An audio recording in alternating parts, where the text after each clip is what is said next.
In a world so mad, we're so glad you tuned into Lady Props. Okay, Kaylee, I want you to close your eyes and I'm going to say a word. We're going to do word association, okay? So I'm going to Okay. say a word and you're going to say the first thing that comes to mind. Ready? Okay. Princess, Pink. girl, Blonde hair. toys, Tea set. dolls, Yarn. pink, Flowers. Disney. Castle. Okay, open your eyes. Did I win anything? You won the ability to talk about our topic for today, which is problematic princesses. Woo! Oh, yay. Yay! So, if you're just tuning in for the first time, you are tuning into Lady Probs. We are Brittany and Kaylee Winfield, and what we do is we talk about a different issue, different topic every week that is talking about normalizing different issues that women deal with on a day-to-day basis. Now, today is personally my favorite topic. As a media studies major in college, this is something that you talk about all throughout your college career, no matter if you're a communications major or a marketing major or a film major, the D word always comes up. And that D word, it's a big one. Disney? Disney. Hmm. I, it's kind of like if you're a media studies major, it's like a known thing that you kind of just Disney gets under your skin. It just not many public relations people, communications people are fans of Disney. And that's something that I'm really excited to break down because, you know, it's such it's such a part of everybody's childhood, whether or not we intend for it or not. So today's episode is all about the problematic princess line that Disney had put together. If you don't know the backstory, of course, we have the different princess themed movies like Snow White, Cinderella, Sleeping Beauty that came out way in the 30s. 1937 is when Snow White kicked off the whole line of princess movies to date. And but they never came together as a culmination as the Disney princesses Like until the the crew or the squad, right? yeah, they didn't become like a unit until the year 2000 when the millennium hit and Andy Mooney was hired to come and basically he was hired as the president of commercial products and Disney really like went down as the millennium hit.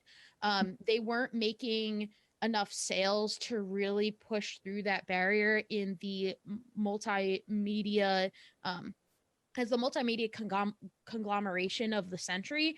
Well, Andy Mooney came in and pitched the idea of the Disney Princess franchise to the execs at Disney. And by the next year, we had dresses, dolls, bed sheets, toys, anything that you can think of with Disney princesses was everywhere. Oops, excuse me, was everywhere. It was, they started opening up the Disney store, which you may or may not still have in your local mall, I remember that. right? And like everybody just got so excited, especially around the holidays.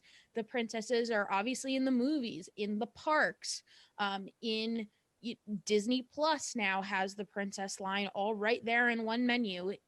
They're everywhere. And it's kind of crazy from that launch point from 2001 to 2009. So for the first 8 years, it had already made just that line alone made $4 billion.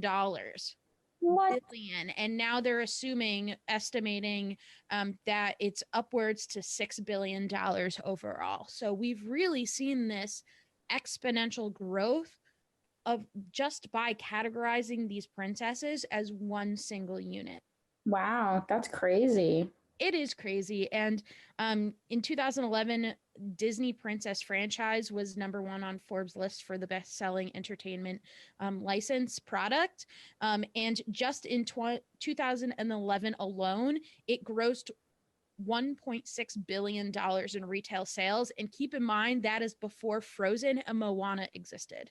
So that's not even including Anna, Elsa, any of those products that came from Frozen in just that line alone made even more than people, just the movie alone made over $1 billion.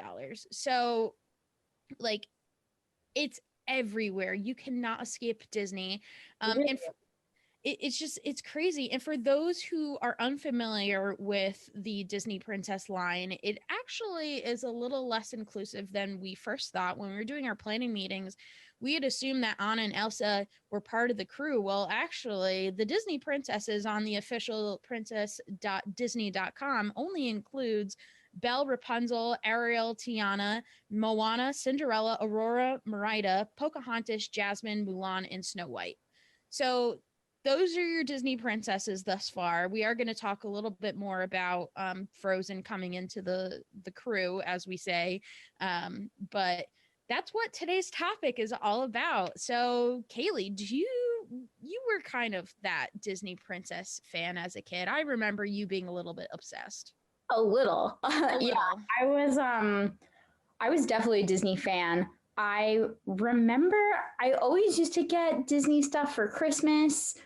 I never had any of the dress up clothes or anything, but I've definitely had dolls. I had this similar to Polly Pockets, where's the little rubber clothing. I had that, but for Princess.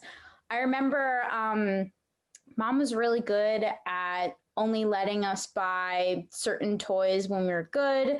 So I remember passing by the Disney store every time we were in the mall and being like, ooh, look at the new Lilo and Stitch toys, but never actually going in the store. I remember I did have a plastic pink tea set. And I remember I had a picture of Cinderella on my bedroom door. And I fell in love with Cinderella as a kid because that was, besides Sleeping Beauty, that was the only princess with blonde hair. And she wore a blue dress, and I liked the color blue. So that was the princess I gravitated to, was Cinderella. So yeah, it like, and then I still watch all the Disney movies. I just watched stuff on Disney Plus last night. Nice. Because it's so just capturing, like, you know, mesmerizing. Yeah. It's mesmerizing. I feel like I've read a lot of books about Disney from a parent's perspective, which is something that I sometimes forget to take into consideration because I don't have children of my own, nor do you. So it's something that I like to get their perspective, and just seeing why they trust Disney so much. And the number one thing that parents have said is it makes them feel safe. It makes their children feel safe, and it makes them feel safe that they are taking in quality content in their eyes. And you know, from this perspective of like media studies and from a scholarly perspective, it's not the princesses that I have beef with. It's I understand that, like, back in the day, it was, you know, that was their viewpoint. So I'm not blaming Snow White because, you know, I don't expect in 1937 it's going to be the most all inclusive, you know? Yeah. But still to this day, Disney's making decisions that benefit them from a marketing perspective rather than what is actually good for the children. Mm-hmm. And we're going to talk about this in this show further down in the segments, but you know, even with, they'll showcase something in a movie, but then they'll change what the princess looks like, the actual character and what they look like before launching the toys. So that's kind of where I have an issue, is like, you know, when you elongate the body look so the doll looks skinnier in person, that's when it becomes detrimental, because that's what the child's playing with every day. Yeah, when the doll has gigantic eyes and very plump lips and long hair and the skinny waist. I heard something that they're coming out with all of the live action versions of their animated movies, and I recently rewatched the Cinderella one because I'm a fan. Um, and just the fact that her waist was like teeny weeny, I was like, I understand she's wearing a corset, but your waist shouldn't be the size of my finger. That's insane. Yeah. Like, oh So my goodness. just the disassociation of like what's on the planning stages versus what comes out in theaters versus what becomes a toy that will forever exist. That's where I have the issue with, changing this product just to fit the market and to make extra dollars. Yeah. There are psychological effects of it. It is called princess culture for a reason, and it is highly studied in this field. And it's just very unfortunate that there have been, so for example, Shara Uppal, who is a well-known sociologist, she had conducted a wide experiment from 2009 to 2018 where she sat children down from 5 different countries around the globe: the United States, China, Fiji, India, and Sweden, and sat with them for 10 to 15-minute interviews and asked them, what is a princess? Can you please draw a princess? And do you see yourself as a princess? Keep in mind, I never said the word Disney, but almost all of the children said that they cannot see themselves as princesses. And any of them that were from the Fiji, India, Sweden, any of them who were from the non-Western countries, out of a sample size of 63, 61 of them actually ended up in their drawings drawing the lighter skinned princesses like Ariel in Sleeping Beauty, rather than the more diverse princesses. And they only drew these princesses in the traditional movie like costumes, so to speak, instead of any traditional garb. So like sari from India, like none of the traditional, they couldn't see themselves as Disney princesses or princesses in general because they didn't even say the word Disney in this.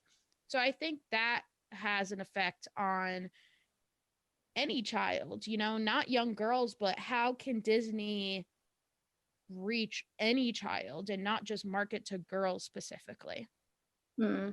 Yeah, that's yeah, when I think of a princess, the first thing that pops in my head is like Elsa and Anna now, and not say like the royal family in Britain, because those people are actually monarchs, like part of the monarch. That's really, really almost invasive that Disney is like marketing so hard that these children can't even look at themselves as I think Disney was meaning princesses to be a good role model. Princesses are supposed to shine in intelligence and shine in leadership and be really kind, but this message has turned into be skinny, be pretty, and marry someone. And that's the only way you'll live happily ever after. Speaking of physical appearances, especially in movies, I found it interesting. Even more studies that I had read. There was one study in particular that came out that said that 94% of Disney fairy and princess movies mentioned appearances, which means it's a common theme in those movies that kids are consuming and watching in media. And what I found even more interesting is that the range that somebody's talking about physical appearances in those movies for female characters, the main characters in particular, which would be the princesses in this case, range from 0 minutes to 114 minutes that those topics are talked about movies and physical appearance, where the males in those movies are only talked about, 0 minutes to 35 minutes. So it's not a more common theme. It's a more common theme that beauty is talked about to those female characters rather than those male characters. Mhm. And on average, it's mentioned over 13 times, just over 13 times on average in any princess movie. So to say that it's about empowerment, those movies, I mean, I see where one can see that, but if you look at the Disney princess franchise, the movies in as a whole, you see that there are more detrimental topics that are, if you hear something a bunch of times, it's going to have an effect, even if you're a small child consuming that media. And that's the bottom line here. So that's something that we're going to talk about, and it does have an effect on children. So we're going to get into that a little bit after we take a quick break.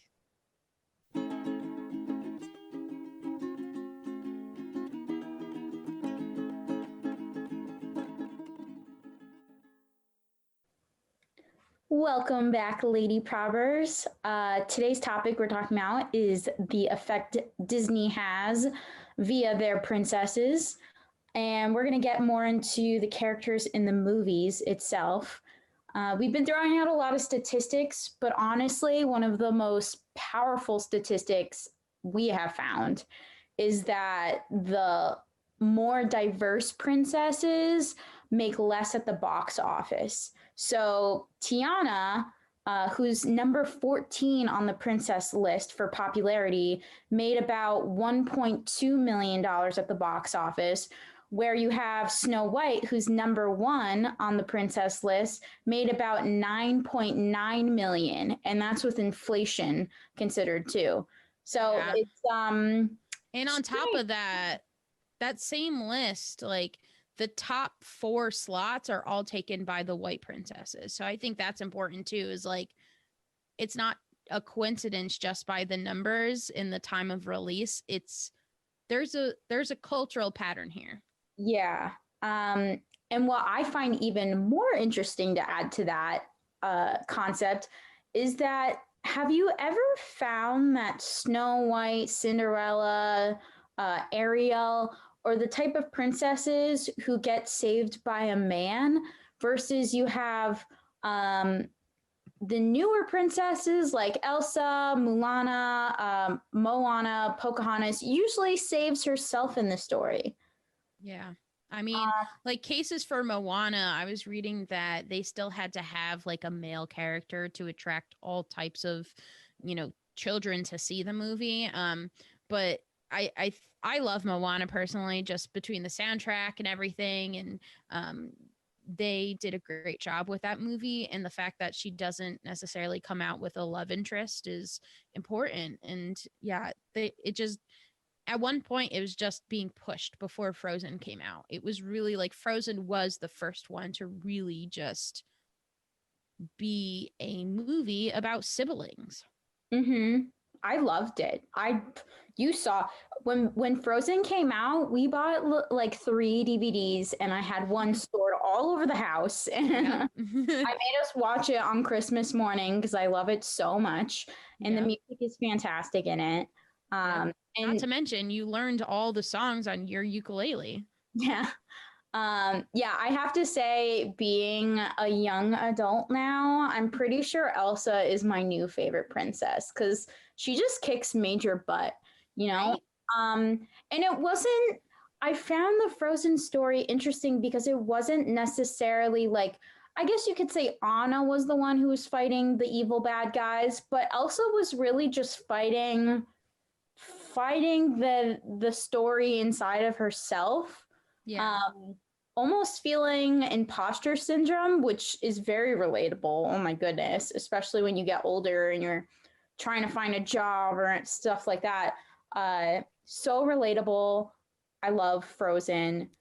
But the thing I find amusing too is that Disney has created all of these mini empires in its own stories, but it is so different from the original fairy tales these stories were created from. Right? I think wasn't Ariel like eaten by sharks or something? Do you remember what I'm talking about? Yeah. So the story with Ariel. So for anybody who's not familiar with Hans Christian Andersen, who is the original fairy teller, for lack of a better word, story writer of The Little Mermaid. So Ariel, the mermaid, approaches the sea witch as we know as Ursula in the Disney films, and there's still that whole love story. Like she wants to go, fall in love and whatnot. And the witch was like, okay, I'll give you legs. However, once I do that and you leave the ocean or the sea, you are never able to return. You can't talk because you don't have a tongue. And every time you walk on your new human legs, they're going to bleed and stab you like sharp knives. Mhm.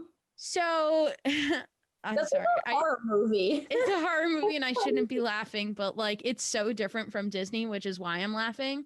Yeah. So basically Ariel tries her best to win over the prince. He ends up falling in love with a different girl and marrying her instead.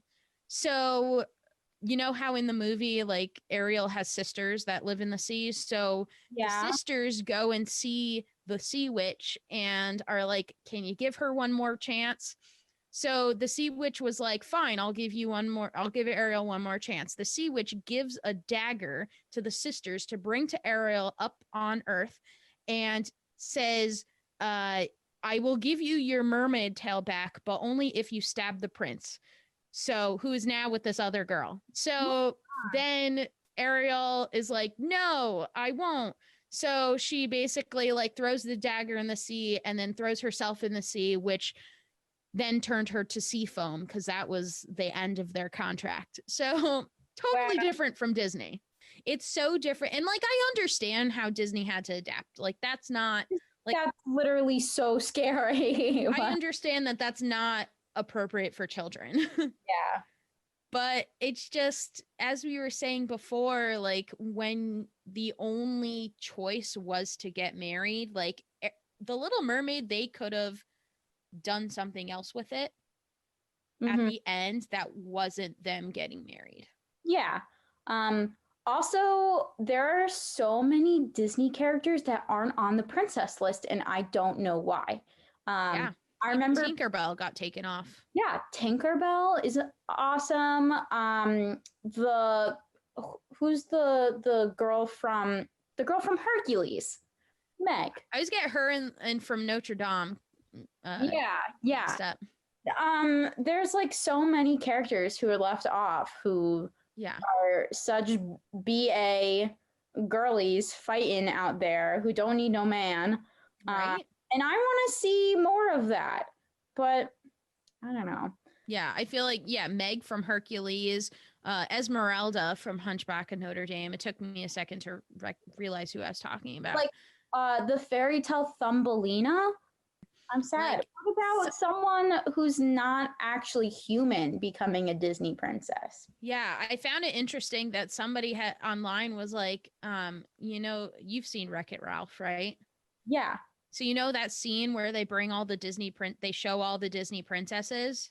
Oh, I haven't seen the second one though. Yeah, so they were saying that why don't they just adopt the main character from Wreck-It Ralph, not Ralph obviously, but the little girl from Wreck-It Ralph into the movie. I mean, into the franchise. Like, she could be a princess, why not? Yeah, she's technically is the princess of the video game. Exactly. Spoiler alert. Woohoo. For anyone who hasn't seen Wreck-It Ralph. Oops. Yeah, like why can't we have more animated characters be princesses? I mean, I am certainly glad Disney is taking a step into characters like Elsa, who doesn't have a love interest and becomes queen.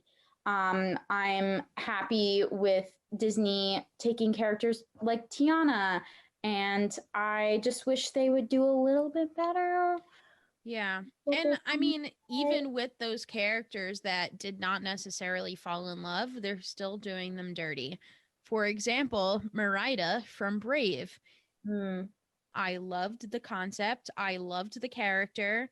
Very youthful individual, was not was clearly a child in the movie, was not really made to be older. However, um when Merida was being coronated by Walt Disney Pictures and the theme parks, you know how the princess, they did a huge invitation to the public saying, "Oh, it's Merida's coronation day." Well, I want to show the invitation, because as you'll see, they redrew Merida and gave her a clinched waist and cleavage. And instead of wearing her classic like squared off dress, Yeah. it's now off the shoulders, and they've made her hair a little bit redder, and just bushier and curlier.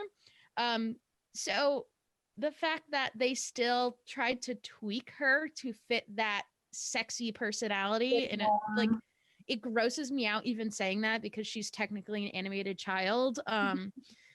Ew, like, Princesses are correct. Most of them are either like children or teenagers. Like we don't see. It's weird. Like we don't see any older women yeah. princesses either. Because I mean, I guess technically you could be like 40 and a princess still. I mean, the fact that they're trying to like sexualize an animated child just grosses me out personally. Yeah. So it just, that always stuck in my mind, the redrawing of Merida. And we're gonna talk about this in a little bit, but Disney has just made so many changes between the time the movie ends and the time the toys come out and the products come out. And my last little bit before we take a break is uh Sleeping Beauty.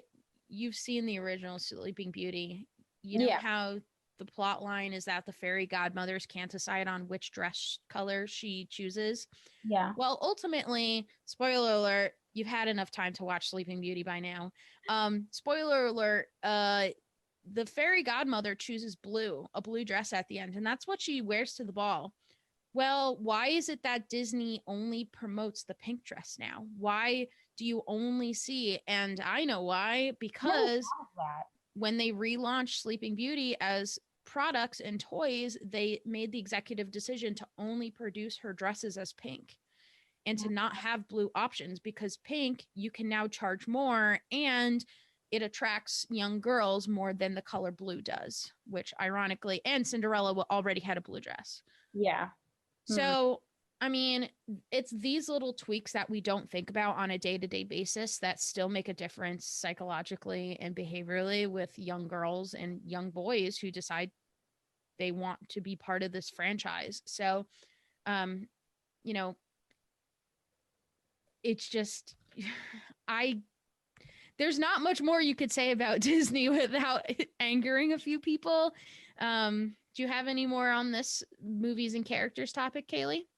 I mean, I'm honestly going through each of the Disney movie I've ever watched in my head, and now I'm thinking back to how many stories Disney got incorrect or like was weird about. Like Pocahontas, none of her story was ever true besides her name.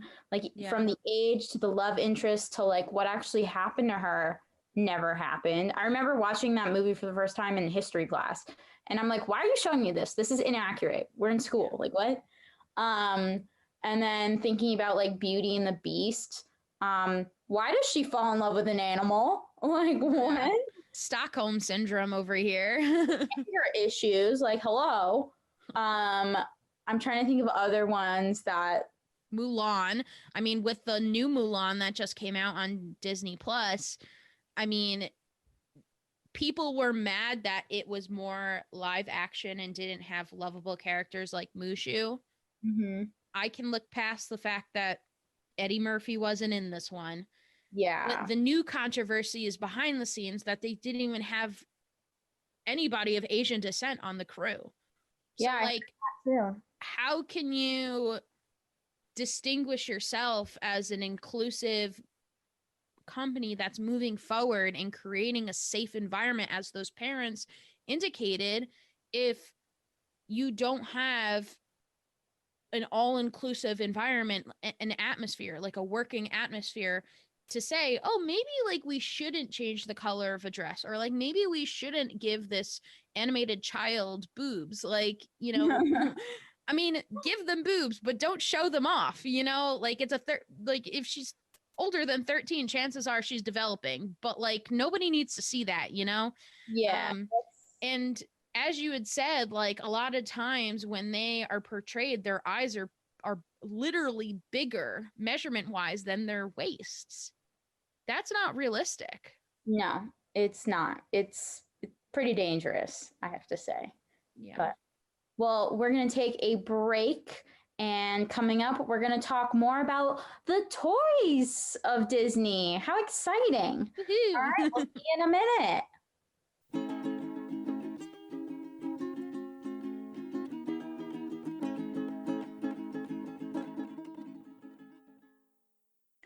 Welcome back, Lady Proppers. Today we were talking about Disney and how they're kind of messed up with their princesses.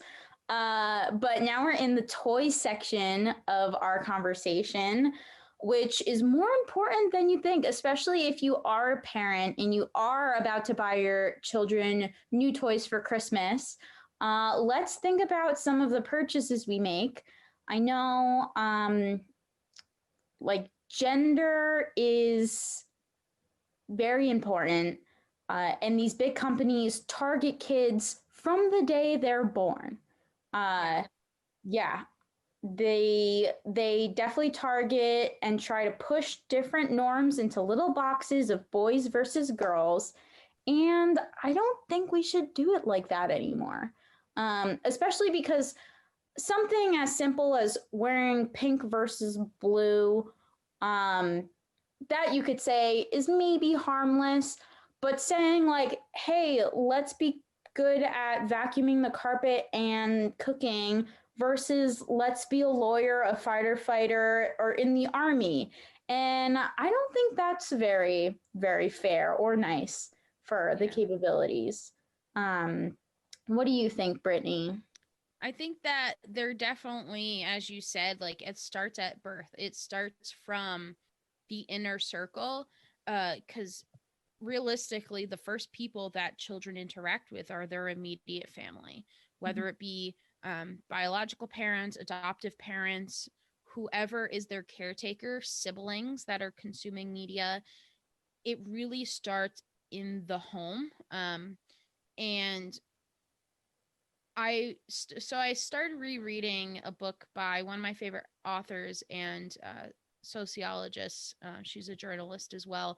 Her name is Peggy Orenstein, and I'm rereading her book, Cinderella Ate My Daughter. Ooh. Highly, highly, highly recommend for anybody who's interested in this topic. And she doesn't just speak about Disney, but she also speaks about children's toys in general, whether it be Barbie, whether it be Legos. She covers it all. American Girl doll, you name it. So one of the things that I found very interesting and very impactful was one of the studies that she had partaken in. She had put a slew of all different types of children in a room with all different types of toys, whether it be dolls, whether it be tea sets, whether it be Transformers, whether it be Legos, whether it be Hot Wheels. And what she had found interesting, that the same frequency of boys versus girls played with dolls. And so she went, particularly Disney and princess dolls. And she went one step further. And when she talked to those younger boys in a one-on-one interview, the boys had said, she had asked, like, why did you pick up a doll versus anything else that you could have picked up? And they had said, well, I'm not allowed to play with dolls at home, and please don't tell my father. Yeah. And I had that same, like, I had to reread that statement again because I was like, did they really just say that? and these were like boys 5 to 8 years old. Like they were in the prime of their childhood where developmental skills are honed. And what I found interesting is that came out of a child's mouth, that they are so fearful that they will Be punished. yeah, like It's gonna be like a caretaker. yeah, I mean, and they're life skills that you learn by playing with all different varieties of toys, whether it be the creativity of Legos, whether it be the imaginative home caretaking of playing with dolls, typically. Um, you learn all of these life skills and more diverse skills by playing with a slew of toys. And another thing that Peggy Orenstein had said, it's not the princesses that are the problem. It's the not having the ability to choose to play with princesses is where the problem lies. So Yeah. it's basically seen as not even an option if you're not a young girl. Well, I went on the Disney website before this and I was scrolling through the hottest toys for 2020 Christmas. And I noticed that there was a bow and arrows, because Disney bought Marvel now. And so there was a Marvel bow and arrow, and then there was a Brave bow and arrow. Guess which one was pink? The Brave one. Interesting enough, because the theme of the movie, I believe, is dark emerald green and blues and grays, right? Yeah. And the Marvel one happened to be like fake metal, gray and black and red and all that. And it's like, it's the same toy. Why are we making it pink? I don't understand. Yeah. I think, pushing even those like basic, it doesn't even line up with the movies. Like that's the thing, is like it's not even like the main point of the movies. Like, why is Disney marketing tea sets with Disney's princess's face on it when most of the Disney princesses don't even drink tea? Besides maybe Belle, I think, was the only one who drank tea. It doesn't make any sense. Like, we should be promoting. Why isn't there a line of Belle books or like notebooks and stuff promoted? Why aren't we promoting more generalized things? Why is it always like high heels and makeup and fake earrings and fashion and dolls and tea sets and easy bake ovens? And why is that all pushed toward girls? Why can't girls play with Hot Wheels? I don't understand. Why can't we have like a Disney Hot Wheel thing? I don't know. Disney Princess Hot Wheels.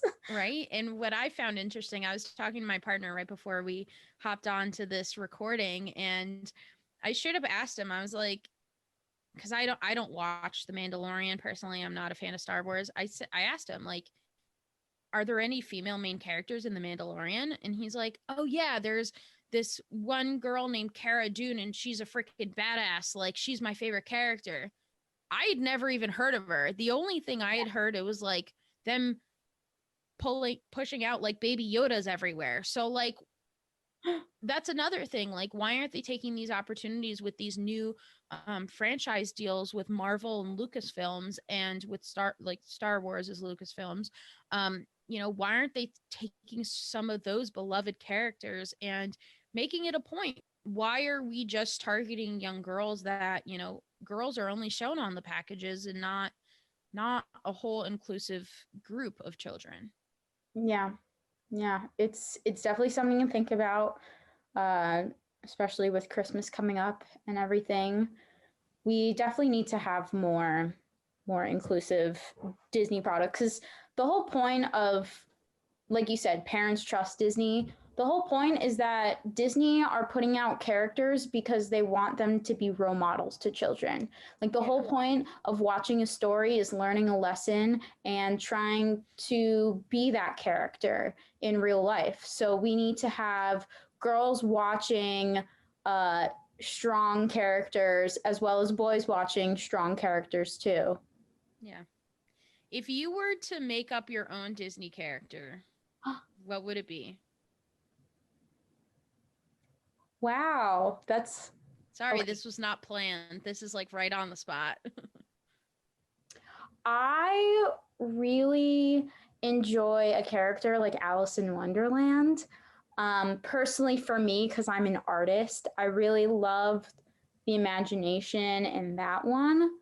Um, Personally, I want the if we do have a new Disney princess, though I think the Disney princesses are mostly made from history. Like they're trying to pull Yeah.